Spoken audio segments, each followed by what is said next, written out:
सच्चाई सच छुपने नहीं देंगे।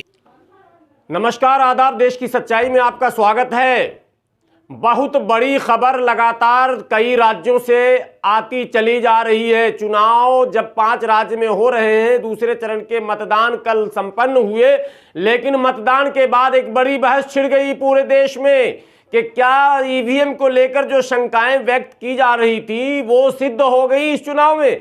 क्या वाकई ईवीएम कटघरे में आ चुका या चुनाव आयोग की भूमिका पूरी तरह से संदिग्ध हो चुकी। इन तमाम बातों पर बहस तब छिड़ गई जब असम के करीमगंज के असम के करीमगंज के पत्थरगंज विधानसभा की बात, जहां भारतीय जनता पार्टी के विधायक प्रत्याशी कृष्णेंदु पॉल की गाड़ी से ईवीएम मशीन पकड़ी गई। और ईवीएम मशीन पकड़ने वाली पुलिस नहीं थी और ना अर्धसैनिक बल के लोग थे। अर्धसैनिक बल और पुलिस पर तो लगातार पश्चिम बंगाल और आसाम में यह आरोप लग रहे हैं कि वो भारतीय जनता पार्टी के खिलाफ मत देने वालों को धमका रही है। यह आरोप मैं नहीं लगा रहा हूं, पश्चिम बंगाल की मुख्यमंत्री ममता बनर्जी ने स्वयं यह आरोप लगाया है कि केंद्रीय बल टीएमसी के कार्यकर्ताओं को मारकर भगा रहे हैं बूथों से और सिर्फ भाजपा के पक्ष में मतदान करने की बात कर रहे हैं। और यही आरोप असम में भी लगातार लगाए जा रहे हैं। लेकिन इससे बड़ा आरोप चुनाव आयोग पर लग रहा है कि चुनाव आयोग खुले तौर पर पक्षपात करता दिख रहा है। जी हां, ये इसलिए कि करीमगंज में जो ईवीएम के साथ गाड़ी पकड़ी गई वो भाजपा प्रत्याशी कृष्णनंदन पॉल की है। जी हां, और कृष्णनंदन पॉल की गाड़ी जब पकड़ी गई और जनता ने उसे घेर लिया, जाहिर सी बात है घेरने वाले लोग भाजपा के तो होंगे नहीं, भाजपा विरोधी लोग होंगे। तो चोर को पकड़ा गया है, यानी ईवीएम की चोरी हो रही थी और चोर को जनता ने पकड़ लिया।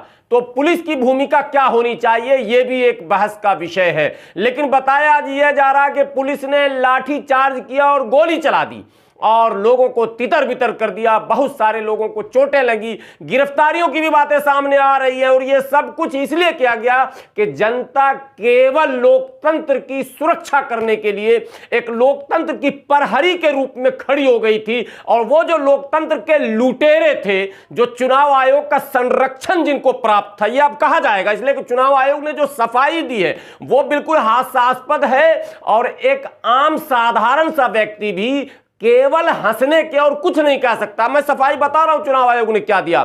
जनता ने पहले जनता की आवाज, लोकतंत्र के प्रहरी के रूप में जनता खड़ी होती है, तो पुलिस को चाहिए कि जनता की आवाज सुनती और उस गाड़ी को सीज किया जाता और उस गाड़ी के मालिक को अविलंब गिरफ्तार किया जाता, चाहे वो किसी भी दल के होते। लेकिन चूंकि वो भारतीय जनता पार्टी के मौजूदा सिटिंग उम्मीदवार थे साहब, और गृह मंत्री का आदेश और मुख्यमंत्री का आदेश और चुनाव आयोग का आदेश, कह रहा हूं मैं नहीं कह रहा हूं, अगर आदेश नहीं है तो फिर केंद्रीय बल या पुलिस ने इस तरह का कदम क्यों उठाया और लाठियां क्यों भांजी गई और गोलियां क्यों चली, यह भी एक प्रश्न साथ में एडिशनल रहना चाहिए कि क्या लोकतंत्र को बचाने वालों पर भी लाठियां चलेंगी, क्या लोकतंत्र के बचाने वालों पर भी गोलियां चलाई जाएंगी, क्या ये कौन सा संवैधानिक का मामला है कि जो लोकतंत्र को बचाने के लिए आता है उस पर लाठियां चल रही हैं और जो दिन के उजाले में लोकतंत्र को लूट रहा है उसको बचाया जा रहा। अब आप जाने के बचाने की प्रक्रिया में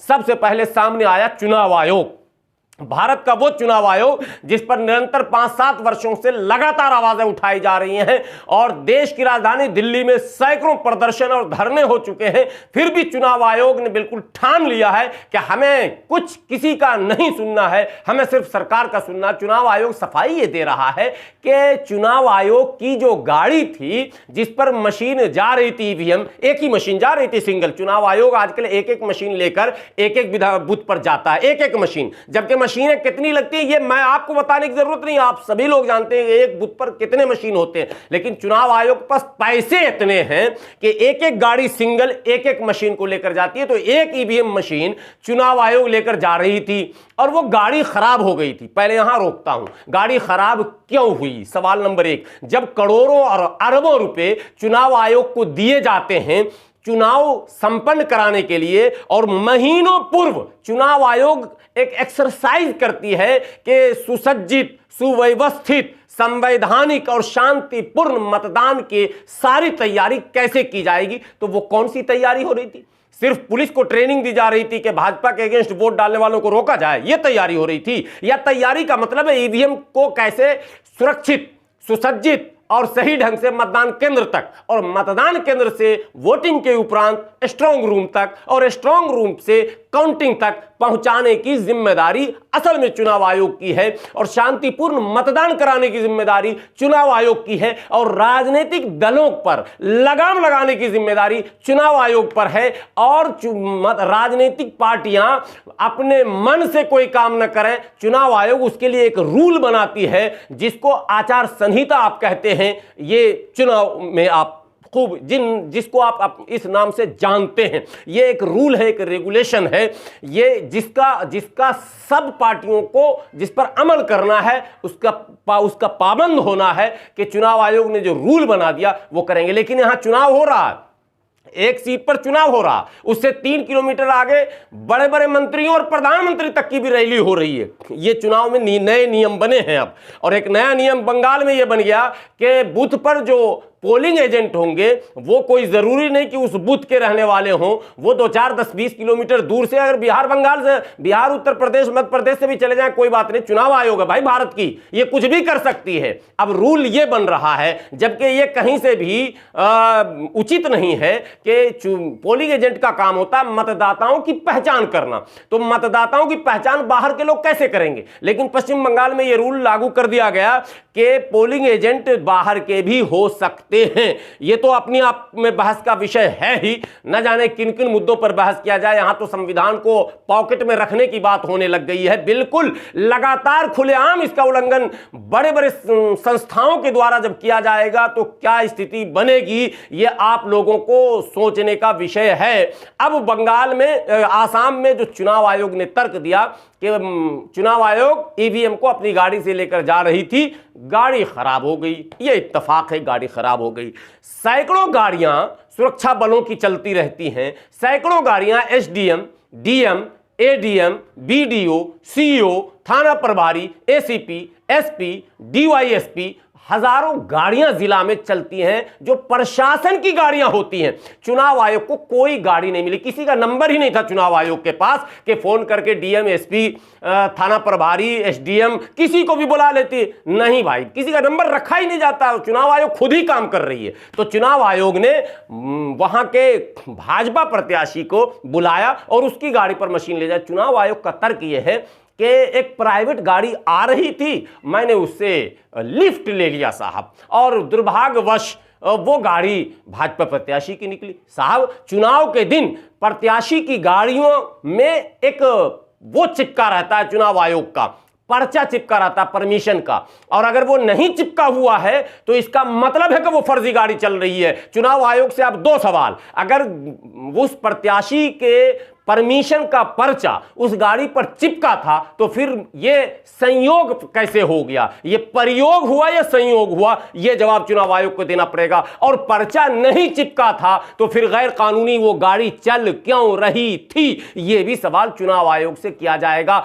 ये सब बातें अपनी जगह हैं। आइए मैं ये भी सुनाता हूं कि इस तमाम बातों को लेकर सुप्रीम कोर्ट के बड़े वकील भानु प्रताप सिंह का क्या नजरिया है, वो भी सुन लें। बाकी तमाम चीजें तो आप देख ही रहे हैं, लेकिन मेरी विनती है तमाम चुनाव वाले राज्यों के मतदाताओं से कि मतदान शांतिपूर्वक कैसे संपन्न हो और अपने अपने चाहने वाले दलों को आप वोट कैसे करें, इसके लिए आपको भी सजग और बेदार रहने की जरूरत है।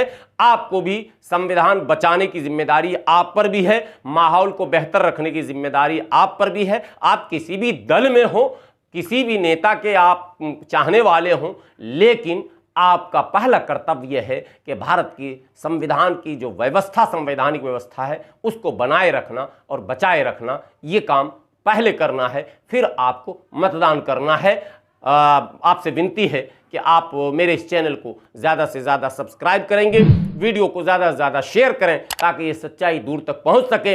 और अगर लगे कि सब कुछ सही है तो आप कमेंट में जरूर लिखेंगे। शुक्रिया, धन्यवाद। मैं दावा कह रहा हूं, वो दावा कर रहे हैं तो मैं ये दावा कर रहा हूं, अगर ईवीएम मशीन में बेईमानी नहीं हुई, ईवीएम मशीन में गड़बड़ी नहीं हुई, तो बीजेपी की तो मतलब शुभेंदु अधिकारी की तो बात छोड़ो, मैं कह रहा हूं अगर मोदी जी भी एमएलए का इलेक्शन लड़ रहे हैं तो उनकी जमानत जब्त हो जाएगी। अगर ईवीएम से चुनाव नहीं होगा तो, ईवीएम में गड़बड़ी नहीं होगी तो। लेकिन जिस तरह की पहले चरण के मतदान के बाद में न्यूज आ रही हैं और उसमें बताया जा रहा है कि बटन दबाया जाता है टीएमसी को वोट देने के लिए और वीवीपैट पे आ रहा है बीजेपी, इसका मतलब गड़बड़ी है। तो और इसके लिए जो टीएमसी इलेक्शन कमीशन में भी गई है, जाके वहां शिकायत करने गई है। पर मेरा कहना यह है कि आप वहां जा रहे हो शिकायत करने, आप सड़क पे क्यों नहीं आते हो? अभी तो 7 फेज का चुनाव बाकी है। पहले ही ये जो सारी चीजें हैं, पहले ही ममता जी को चुनाव होने से पहले सड़क पे आना था और घोषणा करनी थी, मैं अपने प्रदेश में ईवीएम से चुनाव नहीं होने दूंगी। अगर ईवीएम से चुनाव होगा तो मैं इलेक्शन कमीशन को घुसने नहीं दूंगी, और फिर भी अगर घुसोगे तो ईवीएम मशीन तोड़ दी जाएगी। उन्होंने